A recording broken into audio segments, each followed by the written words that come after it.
বাংলাদেশ জামায়াতে ইসলামী দেওয়ানগঞ্জ উপজেলা শাখার আয়োজনে এক বিক্ষোভ মিছিল ও সমাবেশ অনুষ্ঠিত হয়েছে আজ মঙ্গলবার। খুনি হাসিনার নির্দেশে ২০০৬ সালে ২৮ অক্টোবর আওয়ামী সন্ত্রাসীদের লাঠিবৈঠার বর্বরোচিত হামলায় জড়িতদের বিচারের দাবিতে বিক্ষোভ মিছিলটি অনুষ্ঠিত হয়। মিছিলটি বিকাল ৪:৩০টায় দেওয়ানগঞ্জ সরকারি হাই স্কুল মাঠ শুরু হয়ে পৌর বাজার প্রদক্ষিণ করে দেওয়ানগঞ্জ মডেল থানার সামনে এসে পথসভা করেন।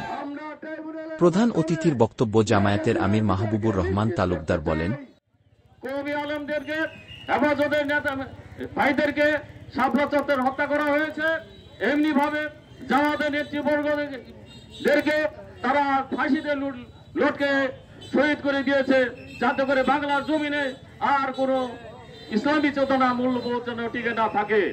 আজকে আমরা সেই লগি ওঠার তাণ্ডব ইতিহাসে লেখা থাকবে কুখ্যাত একটা কিলার হিসেবে শেখ হাসিনার নাম, এবং সেই শেখ হাসিনার দূষররা আজও বাংলাদেশে তৎপরতা দেখাচ্ছে। আমরা তাদেরকে হুঁশিয়ার করতে চাই, যদি বিক্ষোভ মিছিল ও সমাবেশে উপজেলা ও পৌর জামাতের নেতৃবৃন্দসহ অঙ্গ ও সহযোগী সংগঠনের নেতৃবৃন্দ উপস্থিত ছিলেন।